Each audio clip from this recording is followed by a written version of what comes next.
बिस्मिल्लाहिर्रहमानिर्रहीम अस्सलाम वालेकुम। आज की इस वीडियो में हम एक्सरसाइज 3.1 कंप्लीट सॉल्व करेंगे और यह है जी फर्स्ट ईयर मैथमेटिक्स की बुक नेशनल बुक फाउंडेशन। और स्टार्ट करने से पहले एक दो बातें, चलें वैसे मैं कहता तो नहीं होता लेकिन आज चले मैं आपको ये भी कह देता हूँ कि जिन स्टूडेंट्स ने फजल एकेडमी को सब्सक्राइब नहीं किया हुआ, आप लोग लाजमी जो है वो सब्सक्राइब के बटन पर प्रेस करें और फजल एकेडमी को सब्सक्राइब करके फजल एकेडमी का हिस्सा बने। चलें जी, इसके अलावा आपको एक चीज़ बता दूं कि डिस्क्रिप्शन में आपको टाइम कोड दिया होगा। टाइम कोड से मुराद कि हर क्वेश्चन जिस टाइम पे स्टार्ट होता है वो आपकी आसानी के लिए दे दिया जाता है ताकि आप जिस भी क्वेश्चन को समझना चाहते हैं उस टाइम कोड की मदद से आप उस क्वेश्चन को स्टार्ट कर सकते हैं और उसको समझ सकते हैं। इसके अलावा बाकी मैं आपको डिस्क्रिप्शन में एक प्लेलिस्ट दे दूंगा, उसका लिंक दे दूंगा जिसमें सारी एक्सरसाइज जो अपलोड हो चुकी हैं वहाँ पे मौजूद होंगी। आप वहाँ से जिस भी एक्सरसाइज को समझना चाहते हैं वहाँ से उसको आप समझ सकते हैं। तो अभी हम स्टार्ट करते हैं जी। Question number 1, in the following mean जो नीचे पार्ट्स दिए हुए इनकी बात होती है, ठीक है, मदरजा झैल इसको उर्दू में कहते हैं। इन the following find the required vector. एक रिक्वायर्ड वेक्टर फाइंड करें, मतलब ये हमें एक वेक्टर रिक्वायर्ड है। आपको भी चीज़ें समझ आ जाएंगी, आपने परेशान नहीं होना। इन इट्स कंपोनेंट फॉर्म, आप सबसे पहले ये समझना ज़रूरी है कि ये कंपोनेंट फॉर्म कौन सी होती है। अब देखें जी, जैसे ये एक वेक्टर है, बल्कि इससे भी पहले अगर आप लेट्स सपोज ये देख लें एस में अगर आप देखें तो ये एक एक्स कंपोनेंट इसको कहते हैं और इसको कहते हैं वाई कंपोनेंट। अब इसके दोनों कंपोनेंट बड़े वाज़ह तौर पर लिखे हुए हैं। इसका एक्स कंपोनेंट 2 है और वाई कंपोनेंट जो है वो 5 है। जबकि यहाँ पर अगर आप देखें तो मैं आपसे पूछता हूँ इसका एक्स कंपोनेंट और वाई कंपोनेंट बताएं, तो आप नहीं बता सकेंगे क्योंकि इसका पता ही नहीं है, वही तो हमने फाइंड करना है। तो हमने इसी वेक्टर को इसके जो कंपोनेंट फॉर्म में लिखना है, यानी कि इस तरह। आप इसको मजीद है वो ऑर्डर्ड पेयर्ड फॉर्म भी कहते हैं। देखिए ऑर्डर्ड पेयर कहते हैं ना जोड़े को, दो चीज़ें, तो इसका एक ऑर्डर बना हुआ है, यानी कि आप 5 को इधर नहीं कर सकते, 2 को इधर नहीं कर सकते, ये ऑर्डर्ड है, ठीक है। अच्छा, इसके अलावा इसकी एक और कंपोनेंट फॉर्म, इसको यूं भी लिखा जाता है, मैं आपके लिए लिख देता हूँ। लेट्स सपोज यही एस की एग्जांपल ले लेते हैं। लेट्स सपोज एस है हमारे पास 2 और 5, ठीक है, इसको कहते हैं ऑर्डर पेयर, इसको कंपोनेंट फॉर्म इसको भी कहा जाता है, ठीक है। अच्छा, इसको मजीद कैसे लिखा जाता है जी, आई और जे की फॉर्म में। ये जो एक्स होता है ये जो है ना, इसको हम रिप्रेजेंट करते हैं जी आई से, ठीक है। इसके छोटा सा इसके ऊपर हेड सी बना देनी है, इसके नीचे भी आप लाइन लगा सकते हैं, मुख्तलिफ तरीके हैं इसको रिप्रेजेंट करने के। अच्छा, इसके बाद आप 5 के साथ देखें कोई साइन है तो इसका मीन प्लस का होगा, +5, और इस वाई के लिए आप जे यूज़ कर लेंगे। लेट्स सपोज तीसरा अगर कंपोनेंट जेड भी होता तो उसको हम के से रिप्रेजेंट कर लेते। तो ये भी इसकी कंपोनेंट फॉर्म है, ये भी इसी को कंपोनेंट भी फॉर्म कहा जाता है, इसको ऑर्डर्ड पेयर्ड फॉर्म भी कहा जाता है। बहरहाल जी, अभी आपको चीज़ें सारी समझ आ जाएंगी, जाहिर सी बात है, एक पार्ट से तो सारा कुछ समझ नहीं आएगा। चलें अब देखें, अब आपने पी क्यू कैसे फाइंड करना है। इसके लिए आपके पास एक सिंपल सा फार्मूला है कि आपने हमेशा दूसरे से पहले को माइनस करना है, मतलब लास्ट वेक्टर से पहले वाले को। अब इसमें क्यू आएगा तो इसके साथ आप ओ क्यू लिख लें। अब आप सोच रहे होंगे ये ओ क्यू कहाँ से है, मैं आपको ये एक्सप्लेन करता हूँ। फिर आपने माइनस लिखना है और फिर ओ पी, यानी कि इसको आप सिंपल लिखें तो आप क्यू माइनस पी भी कर सकते थे। अब ओ से मुराद ही होता है कि हम किसी भी ना पॉइंट को एक उसके रेफरेंस से जब रिप्रेजेंट करते हैं तो वो एक वेक्टर बन जाता है, पोजीशन वेक्टर हम कह देते हैं। तो अब क्यू का जो पोजीशन वेक्टर है इस क्यू का वो ओ क्यू है, ठीक है, यानी कि ओ से ओरिजिन से इसको रिप्रेजेंट किया गया है। इसी तरह इसको तो ओ से कोई फ़र्क नहीं पड़ता, आप लिखें ना लिखें तो ये, लेकिन ज़्यादा बेहतर है आप इसको इस फॉर्म में लिखें। अब ओ क्यू से मुराद आपका क्यू ही है, ठीक है। तो अब ओ क्यू की जगह आप क्या लिख लेंगे जी, -4 -6, फिर आगे ये माइनस आ जाएगा, और पी की जगह आप ये वाले पॉइंट्स लिख लेंगे जो कि क्या है 3 -1। अच्छा, यहाँ पर आप सॉल्व करने का तरीका देखें कि यहाँ से पहले एलिमेंट से समझ लें, या पहला जो है इससे पहले से पहला माइनस होगा, दूसरे से दूसरा, यानी कि -4 में से आप माइनस करेंगे -3 को, फिर कॉमा बना देंगे, और -6 से, ठीक है, -6 से क्या माइनस करेंगे, -1। देखिए 2 दफ़ा माइनस आ रहा है तो ये एक्चुअली -1 हो जाएगा, ठीक है। अब फर्स्ट ईयर के स्टूडेंट से उम्मीद है आपको ये चीज़ आती होगी। अब -4 और -3 ये हो जाएगा -7, और ये बन जाएगा जी -5। अच्छा, ये एक ऑर्डर पेयर्ड फॉर्म। इसको मजीद अगर हम इसकी आई जे की फॉर्म में जो हम रिप्रेजेंट करना चाहें तो वो भी आप लिख सकते हैं। ये पहला जो आई है -7, ठीक है, ये आई हो जाएगा। इसके बाद नेक्स्ट देखें माइनस है तो इसके साथ आप -5 जे कर लेंगे, ठीक हो गया जी। तो ये आपका यानी कि इसकी ये जो वेक्टर है, ये वाला वेक्टर आप देखें ये इसकी कंपोनेंट फॉर्म में आ चुका है। मैं आपसे पूछता हूँ इस वेक्टर का एक्स कंपोनेंट कौन सा, या आई कंपोनेंट आप कह सकते हैं, ठीक है। इसी तरह ये दूसरा दो इसका कंपोनेंट है, ठीक है। तो यहाँ पे आपका ये पार्ट जो है वो कंप्लीट हो जाता है। अब नेक्स्ट दूसरा पार्ट है जी, इसमें भी आप क्या करेंगे, सबसे पहले देखें 3, आप जो पी क्यू है ना इसकी जगह आप लिखेंगे ओ क्यू, ठीक है। यानी कि क्यू को आप लिखेंगे पहले, फिर आप पी को लिख लेंगे। तो हम इस क्यू को डायरेक्ट सिर्फ क्यू नहीं लिखते, बल्कि इसको किसी रेफरेंस पोजीशन से यानी कि ओरिजिन से रिप्रेजेंट करें, ओ क्यू, और इसको हम लिखेंगे ओ पी। फिर आगे माइनस आ जाएगा ये वाला, और आर एस की जगह आप क्या लिखेंगे, पहले एस के लिए आप क्या लिखेंगे ओ एस, फिर माइनस, और आर के लिए आप लिख देंगे ओ आर। ठीक हो गया जी। अब आप इन सब की वैल्यूज़ आपके पास मौजूद हैं, आपने सिंपल वैल्यूज़ पुट करनी है। अब देखें जी क्यू की वैल्यू आपके पास क्या है, ये ऊपर क्वेश्चन में लिखी हुई है, ठीक है। मैं दोबारा से चलें आपको बता देता हूँ, वैसे आप बुक अपने पास सामने रखें, ठीक है। तो ये आपके पॉइंट सारे लिखे हुए हैं। तो यहाँ पर जी क्यू की वैल्यू जो है वो हमारे पास -4 -6 है, ठीक है। फिर आगे माइनस, अब पी की जो वैल्यू है वो हमारे पास 3 और -1 है।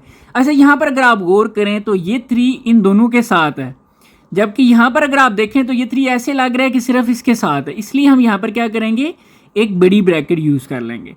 फिर आगे आ जाएगा माइनस, अब ओ एस की जगह आप क्या लिखेंगे जी 2 5, ठीक है, जो क्यू एस की वैल्यू है आपको दी हुई है। फिर आगे माइनस, और आर की वैल्यू आपको दी हुई है जी 1 और 4, ठीक है। इसको भी आप ब्रैकेट के अंदर कवर कर लें। अब आपने इनको सॉल्व करना है, सॉल्व करना भी आप सीख चुके हैं कि इस पहले में से ये पहला जो है ना वो माइनस होगा, अगर यहाँ पर माइनस है तो।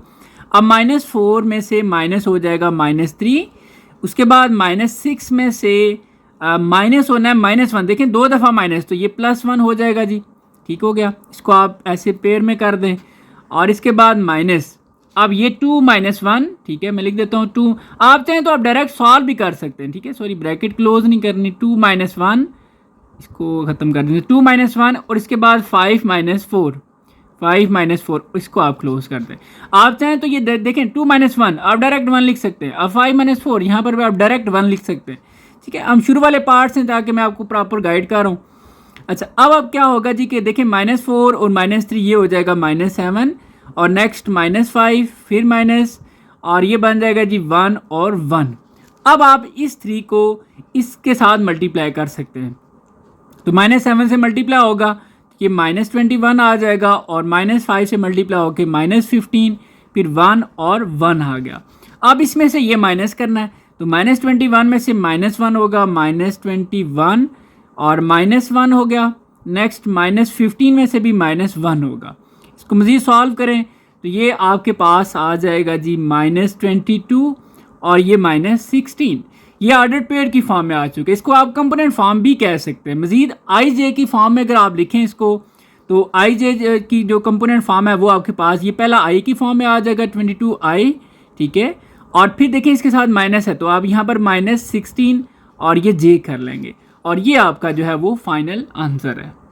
आगे जी थर्ड पार्ट है, इसमें भी हमने क्या करना है जी, सबसे पहले इसको हम फार्मूला की फॉर्म बनाते हैं, यानी कि यहाँ पर आ जाएगा पी आर है ना, तो आर में से पी माइनस करेंगे, तो आर को हम लिखते हैं जी इसके पोजीशन वेक्टर की फॉर्म में ओ आर, फिर माइनस पी को हम लिख लेंगे ओ पी, ठीक है।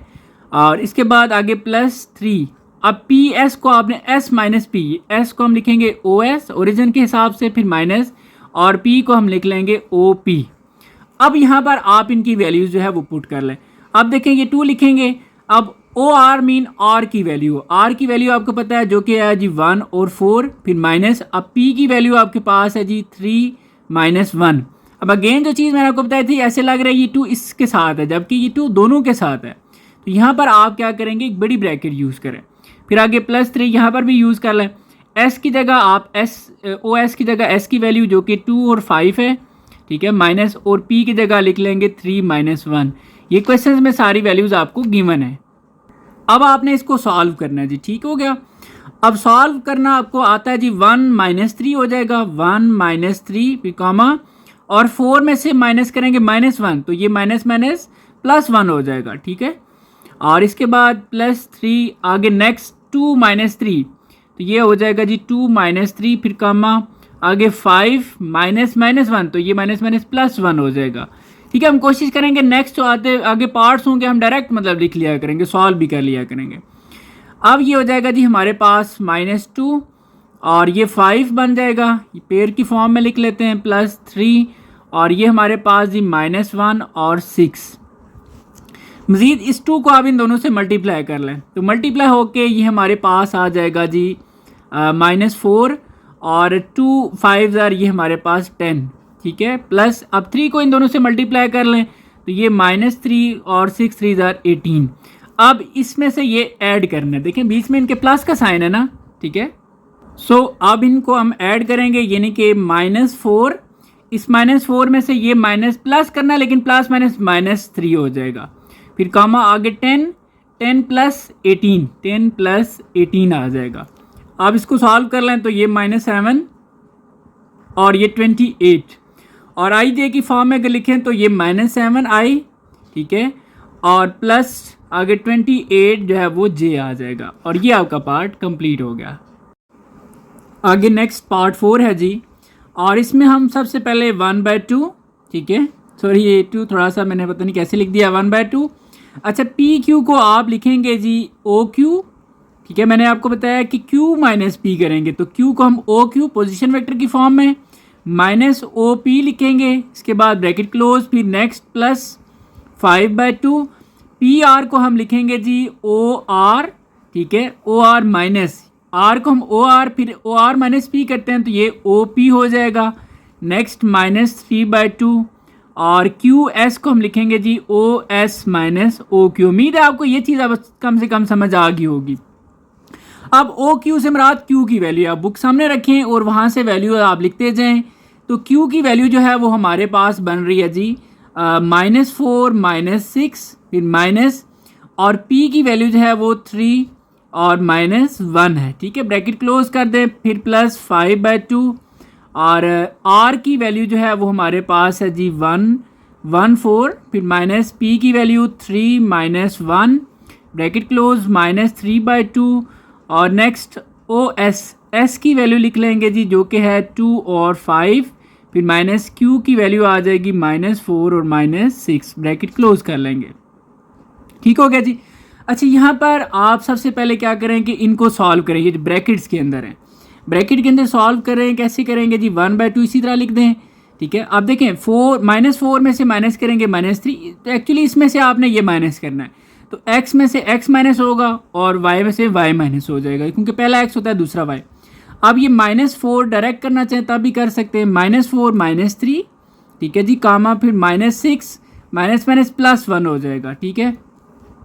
फिर आगे नेक्स्ट 5/2 और इसके बाद 1 -3 फिर कामा 4 माइनस माइनस +1 हो जाएगा, ठीक है, -3/2 और आगे 2 माइनस माइनस +4 तो ये 2 + 4 फिर नेक्स्ट 5 माइनस माइनस ये भी +6 जो है ना वो हो जाएगा।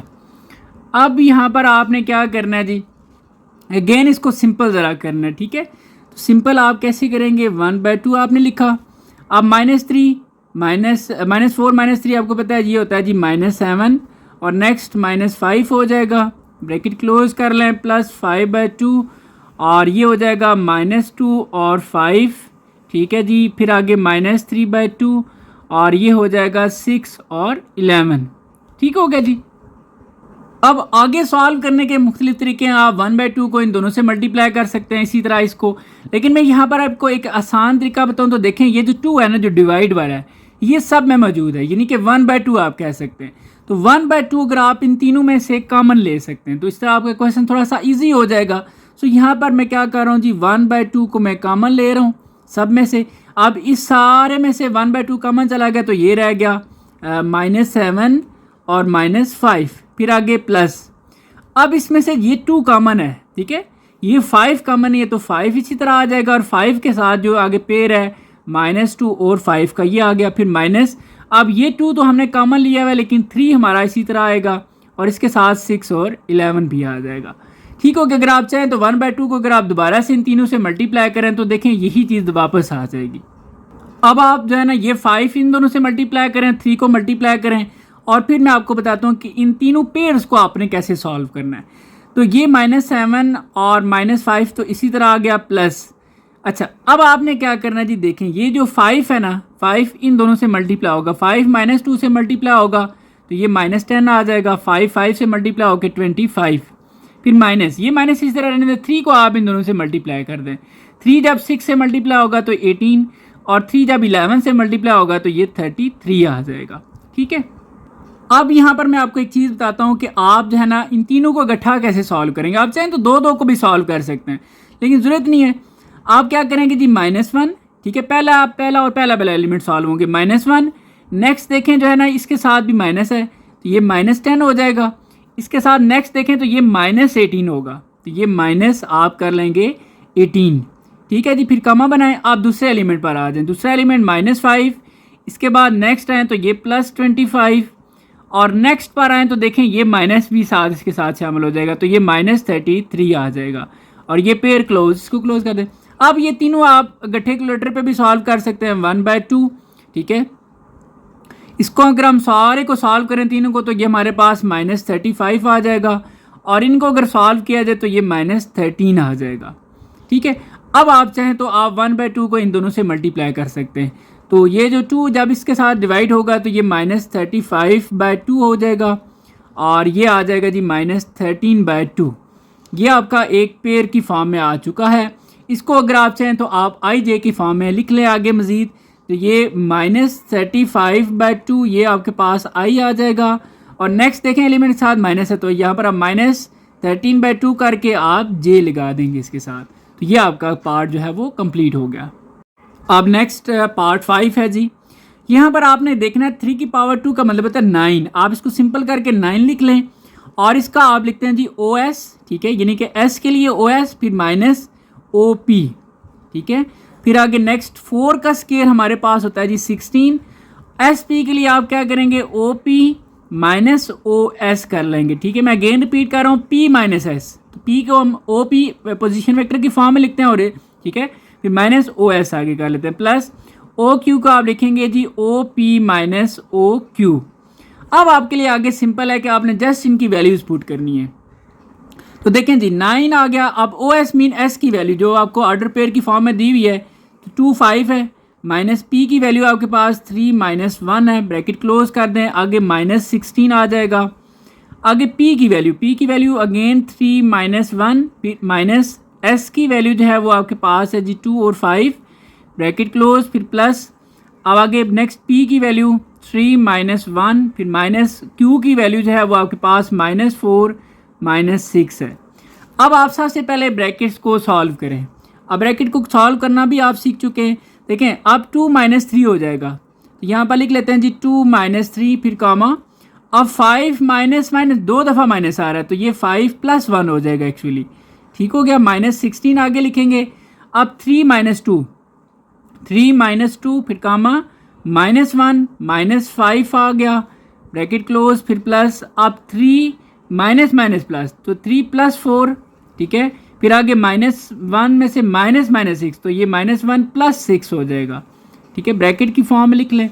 अब इसको आप सिंपल करें ज़रा, देखें सिंपल हो सकता है ना, तो ये आप 9 लिखेंगे, पीछे एक छोटी ब्रैकेट आप यूज़ कर लें क्योंकि एक ही पेयर बन रहा है।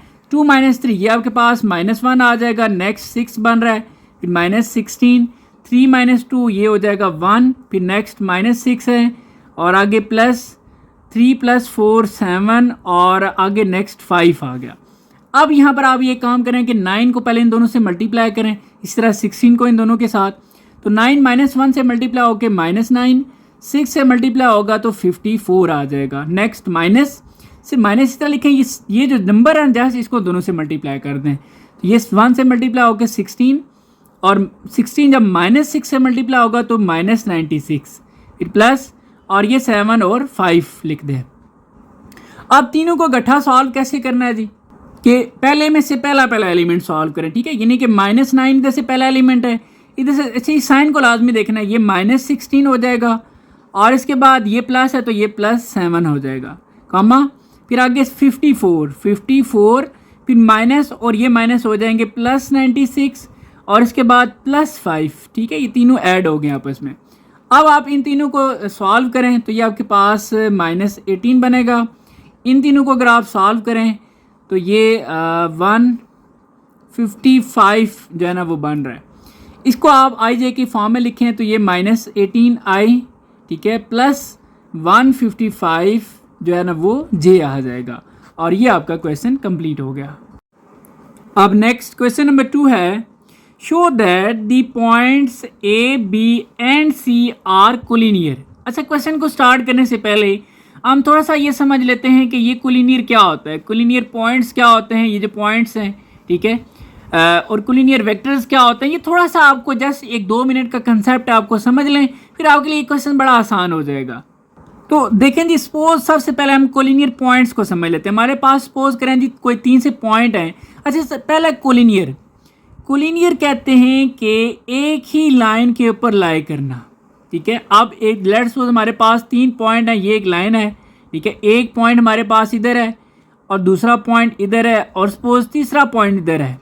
तीनों पॉइंट्स एक ही लाइन के ऊपर हैं, तो इन पॉइंट्स को हम बोलेंगे कोलिनियर पॉइंट्स, मतलब एक ही लाइन के ऊपर है, ठीक है। कोलिनियर, यहाँ से आप ये याद रखें, देखें LINE लाइन, ठीक है, कोलाइन, ठीक है। इस तरह आप समझ लें कि ये एक ही लाइन के ऊपर है। तो अब हम इनको लेट्स सो नाम दे देते हैं जी A, B और C। इन पॉइंट्स को हम बोलेंगे कोलिनियर पॉइंट्स। ये तो आपको समझ आ गया, जो एक ही लाइन के ऊपर हो। अब लेट्स सपोज मैं आपको कहता हूँ एक पॉइंट इधर है, एक पॉइंट इधर है और एक पॉइंट इधर है। क्या अब ये तीनों पॉइंट्स आपस में कोलिनियर हैं? नो, क्योंकि ये एक ही लाइन के ऊपर नहीं है। ये दो हो सकते हैं या ये दो। अच्छा, ये चीज़ क्लियर कर दूँ, कोई से 2 पॉइंट वो तो हमेशा कोलिनियर होते हैं। जैसे हम कहें कि ये 2 पॉइंट्स अब ये एक ही लाइन के ऊपर आ रहे हैं। अगर हम सिर्फ इन दोनों की बात करें, ये कंसिडर ना करें, तो ये भी एक लाइन में आ जाएंगे। इसी तरह ये भी एक, सिर्फ इसकी बात करें तो 2 पॉइंट्स हमेशा कोलिनियर होते हैं। लेकिन 3 के लिए जरा थोड़ा सा फिर क्राइटेरिया आ जाता है इसमें कि 3 पॉइंट्स। अच्छा, इसके बाद आ जाते हैं कोलिनियर वेक्टर्स क्या होते हैं। देखें, अब लेट्स सपोज वेक्टर जो है वो ए से लेकर बी, उसकी डायरेक्शन होती है ना बराबर, यहाँ से ए से लेकर बी तक ये एक वेक्टर बन जाता है। लेट्स सपोज इसको हम नाम दे देते हैं जी ए, और इसके ऊपर एरो हेड, क्योंकि वेक्टर की ये निशानी है, सिंबल है। ये ए से बी एक वेक्टर हो गया, फिर बी से सी ये दूसरा वेक्टर हो गया, ठीक है। ये कुछ आप समझ लें, ये 3 पॉइंट्स हैं अलग अलग, और वेक्टर जो है वो 2 पॉइंट से मिलकर एक वेक्टर बन रहा है। क्लियर? अब आपको उम्मीद है कि थोड़ा बहुत आइडिया हो गया होगा। अब हम कैसे जो है ना वो साबित करेंगे कि ये कोलिनियर पॉइंट्स होते हैं या कोलिनियर वेक्टर्स। हमारे पास डिफरेंट फार्मूलाज हैं। नंबर 1 हमारे पास ये एक मेथड है। चलें, ये चीज़ें मैं क्वेश्चंस के अंदर जो है ना वो क्लियर कर देता हूँ। चलें, एक दफ़ा यहाँ पर भी देख लें। अब देखें, अब लेट्स सपोज मैं करता हूँ ए बी, ठीक है, AB प्लस BC, ठीक है। अगर मैं यहाँ से लेकर यहाँ तक ये वाला हिस्सा और फिर यहाँ से लेकर यहाँ तक ये हिस्सा, अगर दोनों को जमा करता हूँ तो AC बन जाएगा, इज इक्वल टू AC। अगर ये चीज़ साबित हो जाती है तो हम कहेंगे कि वो पॉइंट्स आपस में कोलिनियर है, ठीक है। ये एक फार्मूला है। दूसरा फार्मूला ये है कि अगर हम लेट्स सपोज के कोई 3 पॉइंट्स, हम उसके 2 वेक्टर फाइंड कर लेते हैं, या जैसे इस क्वेश्चन का दूसरा जो पार्ट है उसमें डायरेक्ट 2 वेक्टर्स दिए हुए हैं, आप उसके लिए सिंपल सा फार्मूला यूज़ कर सकते हैं कि A vector is equal to, यहाँ पर लैम्डा मीन कोई भी नंबर हो सकता है, 1 2 3 4 कुछ भी आप कह लें, और ये B, ठीक है। तो ये भी इसकी एक कंडीशन, अगर इस तरह ये कंडीशन आ जाए, मतलब A वेक्टर इक्वल हो B के, लेकिन B के साथ कोई नंबर भी आ रहा हो, तो तब भी हम कहते हैं कि वो पॉइंट्स या वो वेक्टर्स आपस में कोलिनियर हैं। इसके अलावा अगर हमें सिंपल से कोई से 3 पॉइंट्स दिए हुए हैं, हम उनको ड्रॉ करके चेक कर सकते हैं, ठीक है। जब आप ड्रॉ करेंगे तो वो एक ही लाइन के ऊपर आएंगे। लाजमी नहीं है लाइन ऐसे ही हो, वो लाइन यूँ भी हो सकती है कि किसी भी मतलब डायरेक्शन में हो सकती है, वो लाजमी नहीं होता कि ऐसे ही हो, लेकिन बस एक ही लाइन के ऊपर तीनों पॉइंट्स हों। तो ये कुछ हमारे पास चीज़ें होगी। हम जो है ना पार्ट 1 को इससे सॉल्व कर लेंगे, पार्ट 2 को इससे सॉल्व कर लेंगे। हमने कंसेप्ट को क्लियर कर लिया जी। तो अभी हम देखते हैं कि ये पॉइंट्स कोलिनियर है। मैंने अभी आपको एक फार्मूला बताया है। अगर 3 पॉइंट्स दिए हैं, सपोज कर लेते हैं जी कि ये एक लाइन है, इसके ऊपर एक पॉइंट इधर है, एक पॉइंट इधर है और एक पॉइंट इधर है, सपोज, ठीक है। इसको नाम दे देते हैं जी A का, इसको B का और इसको C का। अच्छा, लाजमी नहीं है कि ये पहला A ही होता है, दूसरा B और तीसरा C, ये चेंज हो सकते हैं, ये डिपेंड करता है, आगे जाके मैं आपको बताता हूँ। अच्छा, इसके अकॉर्डिंग अब हमारे पास जो फार्मूला बन रहा है जी, वो AB को अगर हम ऐड करें प्लस AB को प्लस BC करें इज इक्वल टू हमारे पास आना चाहिए AC, ठीक है। यानी कि ये वाला पार्ट, इस पार्ट में ये वाला पार्ट जमा करेंगे तो ये सारा आ जाएगा, AC मीन सारा। तो ये एक फार्मूला बन रहा है। अच्छा, अब हम क्या करते हैं जी कि हम इनके ये तीनों फाइंड कर लेते हैं, AB BC और AC, फिर चेक कर लेंगे। तो AB सबसे पहले हम फाइंड करते हैं। तो ये आपने अभी फाइंड करना सीखा भी था कि AB कैसे फाइंड होगा। ए बी के लिए हम करेंगे जी ओ बी, ठीक है, ठीक है, ए बी के लिए ओ बी माइनस ओ ए। अब इसमें आप वैल्यूज पुट करें, ओ बी, बी मीन ये बी की जो वैल्यू आप पुट कर लेंगे जो कि है 6 और 0 माइनस, और ओ ए के लिए आप ए की वैल्यू पुट कर लेंगे 1 और 0। इसको सॉल्व कर लें, बेशक नीचे सॉल्व करें या आगे ही कर लेते हैं। 6 माइनस 1, पहले में से पहला माइनस होगा तो 6 माइनस 1 और 0 माइनस 0, ठीक है जी, इज इक्वल टू मजीद 6 माइनस 1 आप करेंगे तो ये आ जाएगा 5 और लास्ट वाला 0। तो ये आपके पास आ गया जी ए बी। अब नेक्स्ट हम फाइंड करते हैं बी सी।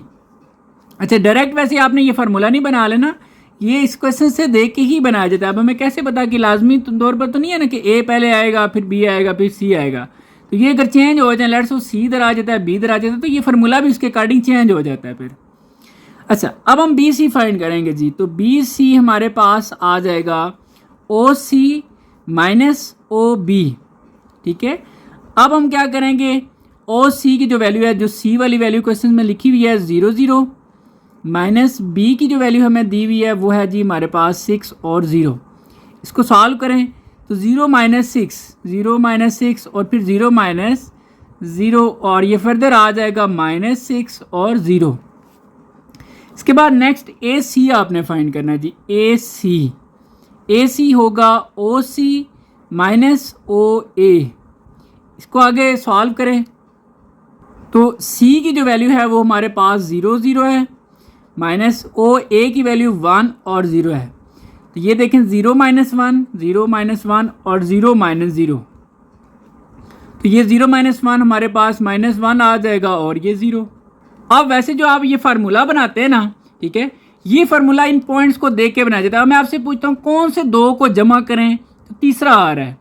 आप ना उसका एक्स का कंपोनेंट पहले देख लें। देखें अब जैसे ये हमारे पास 5 और माइनस 6 है, अगर हम इनको आपस में सॉल्व करें 5 माइनस 6 क्या आता है -1। इसी तरह 0 और ये प्लस 0 क्या आता है, इट्स मीन इन दोनों को जमा करने से ये आ रहा है। तो ये जो हमने फार्मूला बनाया था ना ये वाला, इसका मतलब पहले ए है फिर बी है और फिर सी है, ठीक है। ये आपको उम्मीद है अब आप समझ आ गया होगा। अब हम क्या करते हैं जी, वही चीज़ लिख लेते हैं कि ए बी को जमा करने से, ए बी और बी सी को जमा करने से ए सी आना चाहिए। आप देखते हैं जी ए बी की जो वैल्यू है वो हमारे पास ये ऊपर टॉप पे दी हुई है 5 और 0 है, 5 और 0 फिर प्लस आगे बी सी की जो वैल्यू है वो हमारे पास है -6 और 0। इनको आप सॉल्व करें जी, देखें 5 माइनस 6, 5 माइनस 6 हो जाएगा, 0 प्लस 0 हो जाएगा, और इसके बाद 5 माइनस 6 ये -1 और 0, और ये वाला जो पॉइंट है ये देखें यही वाला है, और ये किसके इक्वल है जी, ए सी के। इट्स मीन इसको आप लिख देंगे ए सी। तो देखा गया तो ए बी को जमा करें बी सी में तो ये हमारे पास ए सी आ रहा है। तो इट्स मीन ये जो लाइन है ना ये कुछ यूं ही है, ए, ठीक है, पहले ए आता है फिर हमारे पास इसमें दरमियान में बी आ रहा है और फिर हमारे पास जो है वो सी आ रहा है। ये एक पॉइंट्स की तरतीब है जिसमें ए पहले है फिर बी है फिर सी है, ठीक है। ये चीज़ें जो है ना ये फाइंड करने के बाद पता चलता है। तो ये तीनों पॉइंट्स आपस में कोलिनियर हैं, ठीक है। और यहाँ पर हम लिख देंगे A B and C are collinear, ठीक है जी। तो ये हमारा क्वेश्चन प्रूव हो जाता है। अब नेक्स्ट क्वेश्चन 2 का पार्ट 2 है जी, if A and B are the position vectors of points, इन पॉइंट्स के इन सिंपल वर्ड, ये जो है ना ए वेक्टर है और ये वाला समझ लें बी है। Find the value of M की वैल्यू फाइंड करनी है for which A and B are collinear. यहाँ पर एक चीज़ क्लियर कर दूँ, जिसका पहला पार्ट है वहाँ पर 3 पॉइंट्स दिए हुए थे, हमने ये फार्मूला यूज़ किया है, ठीक है। और जब कोई से 2 वेक्टर्स आपको दिए जाएँ तो आप ये वाला फार्मूला यूज़ कर सकते हैं। आप इसमें ये वाला भी कर सकते थे, आपकी मर्ज़ी है, ठीक है, लेकिन ज़्यादा बेहतर यही है कि हम इसमें ये वाला यूज़ कर लेंगे। तो सबसे पहले मैं ज़रा ये लिख लेता हूँ कि ए जो है हमें गिवन है वो ए की वैल्यू हमें गिवन है 2 और -7, इसको हम आई जे की फॉर्म में लिख लेते हैं, ठीक है। अब 2 का मतलब है जी ये हो जाएगा 2i फिर आगे -7j, ठीक है, ये हमारे पास ए वेक्टर आ गया। अब नेक्स्ट बी जो है वो ये वाला आ जाएगा, तो बी को हम लिख लेते हैं, अब इसको हम लिखेंगे m/2i फिर, ठीक है, फिर +11j हो जाएगा। अब जैसा कि ये गिवन है कि ये m की वैल्यू फाइंड करनी है और ये ए बी जो है कोलिनियर है, ठीक है। जब दो वेक्टर्स आपस में कोलिनियर हैं तो इट्स मीन हम यहाँ पर लिख सकते हैं एज, यहाँ पर हम लिखेंगे एज गिवन दैट, या as given A and B are collinear. ठीक है, यहाँ पर लिख लेते हैं जी कि A and B are collinear. जैसा कि हमें पता है कि ए और बी कोलिनियर हैं, इट्स मीन हम ये इसकी जो कंडीशन है कि ए वेक्टर इक्वल होगा किसी स्केलर नंबर के और इसके साथ वेक्टर बी। ठीक है, जब दो वेक्टर्स आपस में कोलिनियर होते हैं तो ये कंडीशन सेटिस्फाई होती है। अब इसके अकॉर्डिंग हम यहाँ पर ए की वैल्यू हमें मौजूद है, ए की वैल्यू यहाँ पर लिख लेते हैं जी 2i minus 7j is equal to आगे लेमडा, और बी की वैल्यू जो है वो हमारे पास m/2i प्लस 11j कर लेंगे। अब इसमें आप लेमडा को जो है इन दोनों से मल्टीप्लाई कर दें तो ये आपके पास जो है ना वो लेमडा m/2i आ गया प्लस 11 लेमडा और ये j आ गया। इसी तरह ये 2i माइनस 7j आ गया। अब यहाँ पर आप कंपोनेंट्स i के कंपोनेंट्स और j के कंपोनेंट्स आपस में कंपेयर कर लें, तो लिख लें बेशक यहाँ पर साथ के कंपेयर। ठीक है, कंपेयर कंपोनेंट्स, इससे थोड़ा वाज़ह हो जाता है कि हम क्या आगे स्टेप कर रहे हैं। तो देखें जी i का कंपोनेंट इधर यहाँ पर क्या है जी हमारे पास 2 है। ठीक है, इज इक्वल टू इधर से i का क्या है जी लेमडा m/2। फिर आप लाइन लगा लें, फिर इसी तरह आप j का देखें तो -7। ठीक है, -7 इज इक्वल है जी किसके, इधर से 11 लेमडा के। हमें बेसिकली टारगेट ये है हमारा m की वैल्यू फाइंड करनी है। m की वैल्यू इसमें है, इसको आप नाम दे दें 1 का। इसमें से पहले लेमडा की वैल्यू निकालना है, इसमें पुट करें, फिर m की फाइंड होगी। तो ये 11 इधर आके -7/11 इज इक्वल टू लेमडा आ गया।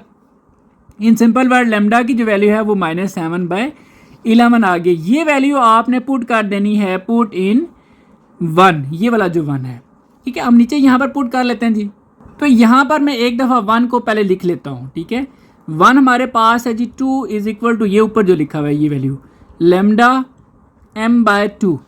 अब इसके बाद 2 इज इक्वल टू लेमडा की जगह आप क्या लिखेंगे -7/11। ठीक है, और आगे m/2 इसके साथ आ गया। अब अगर इसको आप देखें तो ये तो आपके पास सिंपल चले -7 और आगे इसके साथ m रहने दें, डिवाइड बाय आप कर लें 11 को 2 से मल्टीप्लाई करें तो 22 और ये 2 आ गया। 22 इस 2 से जब मल्टीप्लाई होगा ये 44 इज इक्वल टू -7m। हमें m की वैल्यू चाहिए तो -7 इधर आके इससे डिवाइड हो जाएगा। इस तरह आपके पास ये m की वैल्यू आ गई। इसको आप चाहें आप m को इधर लिख लें, और ये -7 लाजमी नहीं है -7 के साथ ही हो, तो ये माइनस आप इधर ऊपर लिख दें और 44/7 आप इसको लिख सकते हैं। ठीक है, और इसको आप ब्रैकेट में क्लोज कर दें और यही आपका फाइनल जो है वो आंसर है। अब नेक्स्ट क्वेश्चन नंबर 3 है, इफ़ यू एक वेक्टर दिया। वैसे इससे आपने परेशान नहीं हो जाना कि ये जो पता नहीं क्या चीज़ आ गई, सिंपल ब्रैकेट ही है। ठीक है, -1 1। इसी तरह v आपको एक वेक्टर दिया हुआ है जो कि 0 और 1 है। फिर w दिया हुआ है 3 और 4 है। अगेन बता रहा हूँ आपने इस चीज़ से परेशान नहीं हो जाना कि ये पता नहीं कौन सा सिंबल यूज़ हो गया है, इसको आप ब्रैकेट ही समझ लें। ठीक है, देन फाइंड x, इसमें से x की वैल्यू फाइंड करनी है और ये आपको एक कंडीशन दी हुई है। यहाँ पर देखें बुक वालों ने भी आपको बता दिया है कि ये इसका मतलब यही है। i और j की फॉर्म अगर आप लिखें तो आपने इस चीज़ से परेशान नहीं होना। अच्छा, अब सॉल्व कैसे करना है जी, मैंने इस कंडीशन को यहाँ पर दोबारा से लिख लिया है। अब x की वैल्यू फाइंड करनी है, तो इसमें देखें x इधर भी है इधर भी है। पहला तो काम हम ये करेंगे कि हम x को एक तरफ कर लेंगे और बाकी है जो एक तरफ कर लेंगे। तो इसमें ज़्यादा बेहतर यही है कि ये जो x नेगेटिव में है इसको इधर ले आएं ताकि ये पॉजिटिव हो जाएगा। तो ये x लिखा और ये x -2x इधर आके हो जाएगा +2x, और इन दोनों को आप इधर शिफ्ट कर लें। तो इधर पहले ऑलरेडी u है और ये -w इधर आके हो जाएगा जी +w, और ये +3 जो है ना वो इधर आके -3v हो जाएगा। अब अगर आप देखें तो ये 2 और ये 1 ये हो जाएगा आपके पास 3x, और ये सारा तो आपके पास इसी तरह जो है वो आ जाएगा। अब आप क्या करें, क्योंकि हमने x फाइंड करना है तो हम कोशिश करते हैं इसको इधर लिख लेते हैं, सारे को इधर लिख लें। अब हम यहाँ पर ये लिखते हैं जी 3x इज इक्वल टू, इस सारे को आपने इधर शिफ्ट कर लेना है। तो ये आपके पास हो जाएगा u + w -3 और ये v। अब इन तीनों की वैल्यूज़ आपके पास क्वेश्चन में मौजूद है। ठीक है, ये अगर आप देखें तो आपको वैल्यूज़ गिवन है। u की वैल्यू जो है वो आपके पास ये पे ऑर्डर पेयर की फॉर्म है -1 और 1 है। ठीक है, तो इसकी जगह आप लिख लें जी -1 और 1, फिर आगे प्लस w की जो वैल्यू है वो आप क्वेश्चन में देखें तो वो आपके पास है जी 3 और 4, फिर माइनस आ गया है और 3 और v की जो वैल्यू है वो आपके पास 0 और 1 है। ठीक है जी, अब यहाँ पर आप पहले जो है ना वो 3 को इन दोनों से मल्टीप्लाई कर देना, ये दोनों तो इसी तरह आ जाएंगे, -1 और 1, फिर प्लस ये आ गया जी 3 और 4, माइनस साइन इसी तरह लिखना, नंबर को जस्ट मल्टीप्लाई करें, तो ये 3 जब 0 से मल्टीप्लाई होगा 0, 3 जब 1 से मल्टीप्लाई होगा तो ये आ जाएगा 3। अब तीनों को गठा सॉल्व कर लें। अब गठा कैसे सॉल्व किया जाता है जी, -1 इधर से -1, फिर आगे +3, ठीक है, और आगे -0, फिर कामा, नेक्स्ट दूसरा एलिमेंट सारे लिखें 1, और इधर आगे +4 है जी, और इधर आगे -3 है, और ये क्लोज कर दिया। अब आप इनको सॉल्व कर लें तो ये आपके पास आ जाएगा जी ऑलमोस्ट 2, ठीक है, और ये आपके 4 और 1 5, 5 - 3 माइनस कर देंगे तो ये भी आ जाएगा 2। इसको आप जो है ना देखें दूसरी साइड पे आपके पास क्या चल रहा है जी 3 और x वेक्टर, हमें सिर्फ x चाहिए, 3 नहीं चाहिए। सो ये जो 3 है ये इधर आके डिवाइड हो जाएगा। हम क्या करते हैं जी, इसको पहले आई जे की फॉर्म में लिख लेते हैं, ये 2i हो गया और +2j हो जाएगा। ठीक है जी, और इस 3 को जो है ना हम डिवाइड कर लेते हैं, इधर 1/3 कर लेते हैं और ऐसे इसको ब्रैकेट में कर लेते हैं, इधर अब रह जाएगा x। अब आप क्या करें जी, ये जो 3 है ये दोनों से अलग अलग डिवाइड कर लें, तो ये 2/3, ठीक है, i हो गया, और प्लस आगे नेक्स्ट भी 2/3 और ये j हो जाएगा। तो इस तरह आपके पास ये जो x टारगेट था ये देखें ये हमारे पास फाइंड हो गया। आगे जी नेक्स्ट दूसरा पार्ट है फाइंड u एंड v। अब ये u एंड v हमने फाइंड करने इफ़ अगर हमें ये कंडीशन दी हुई है, इस कंडीशन को देखें तो u + v आगे इसके इक्वल है और ये हमारे पास इसके इक्वल है। ये देखें तो ये एक इक्वेशंस टाइप लग रहे हैं। ठीक है, तो इसको हम सॉल्व कैसे करेंगे, हम यहाँ पर या तो u के कोफिशिएंट आपस में इक्वल करेंगे या फिर v के, और फिर दोनों इक्वेशंस को सॉल्व करेंगे। लेकिन इससे पहले आप ये करें कि इसको आप ना इसको आई जे की एक फॉर्म में लिख लें। इन दोनों को कैसे देखें, ये हो गया जी u + v, ठीक है, ये वाला लिख रहा हूँ u + v is equal to, इसे ये आपको लिख लें जी 2i - 3j, इसको आप नाम दे दें इक्वेशन नंबर 1 का।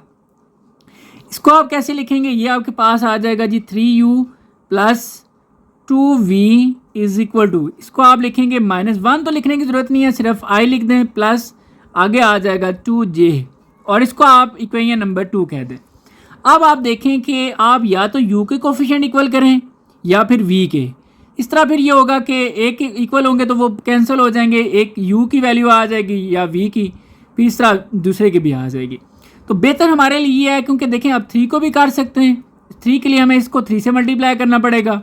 अगर v के करना चाहते हैं तो फिर इसको 2 से ज़्यादा बेहतर, आप देखें छोटा नंबर 2 है तो हम 2 से जो है वो इस इक्वेशन 1 को मल्टीप्लाई करते हैं और फिर इसके साथ सब्ट्रैक्ट करते हैं। मैं आपको रीज़न बताता हूँ सब्ट्रैक्ट की भी क्यों। तो ये मैंने लिख लिया जी, मल्टीप्लाई इक्वेशन 1/2।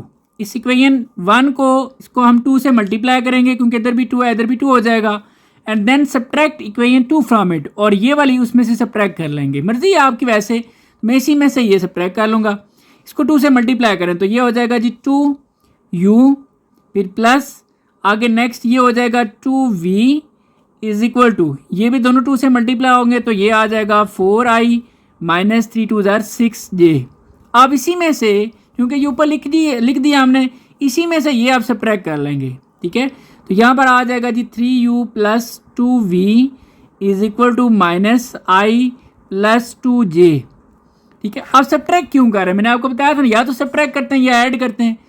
अब देखें जब दोनों के साइन सेम है, अब ये कैंसिल नहीं हो सकते, कैंसिल तब ही होंगे जब सब्ट्रैक्ट करेंगे, सब्ट्रैक्ट में साइन चेंज होगा, फिर ये कैंसिल होंगे तो इसकी वैल्यू आएगी, इसलिए हम इसमें सब्ट्रैक्ट कर, जब साइन सेम होते हैं तो सब्ट्रैक्ट कर लेते हैं, अगर डिफरेंट हो तो फिर ऐड कर लेते हैं।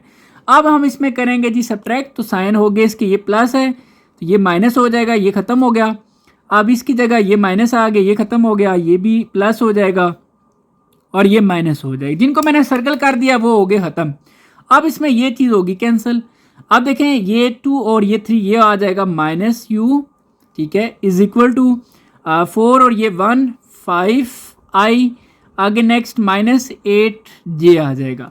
हमें सिर्फ u की वैल्यू चाहिए तो ये माइनस हम इधर शिफ्ट कर लेते हैं, तो ये माइनस जब आई जे की फॉर्म में आ जाएगा तो ये माइनस का हो जाएगा -5i और ये हो जाएगा +8 जे। इस तरह आपके पास देखें ये u की वैल्यू आ चुकी है। हमने हमारा टारगेट u और v है तो ये u की वैल्यू आ चुकी है। अब ये वैल्यू आप किसी भी इक्वेशन में पुट कर लें तो आपके पास दूसरा v जो रहता है उसकी आ जाएगी।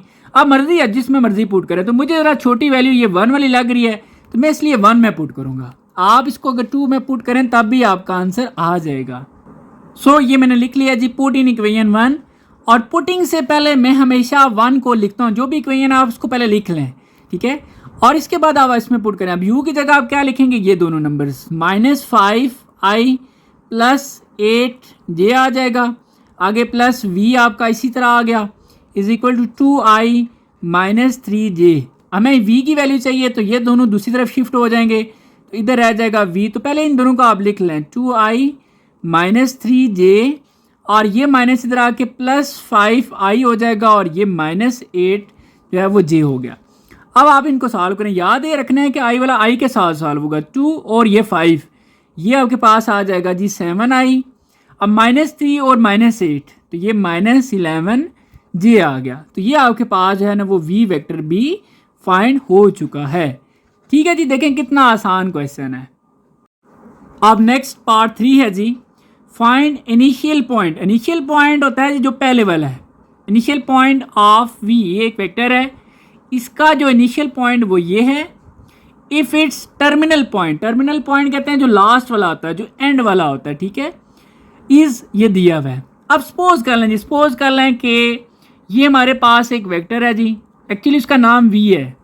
उसका एक पॉइंट वो कहता है इनिशियल है, इनिशियल ये वाला पॉइंट है और टर्मिनल पॉइंट इसका ये वाला बन जाता है।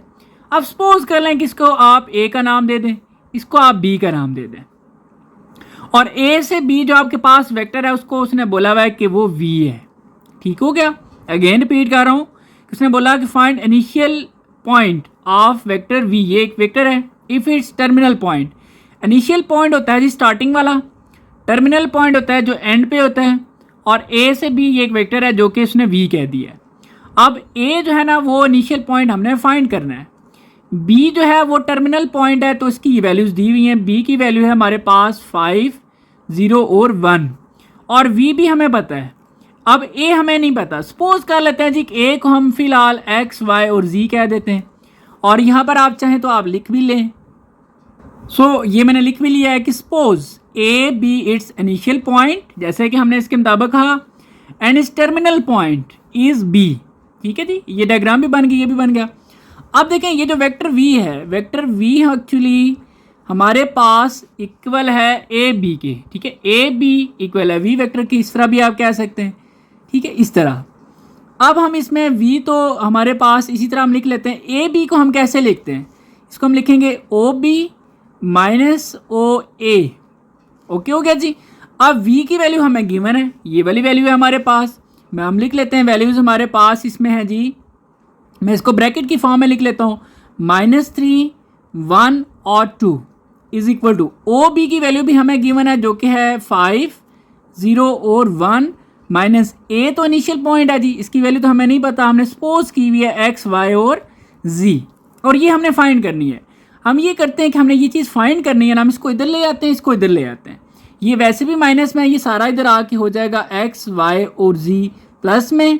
पहले ये आप लिख लें 5, 0 और 1 और ये इधर आके सारा माइनस में है। ठीक है, सिर्फ इसके साथ माइनस लिखें, बाकी ये सारी वैल्यूज इसी तरह -3, 1 और ये 2। ठीक है जी।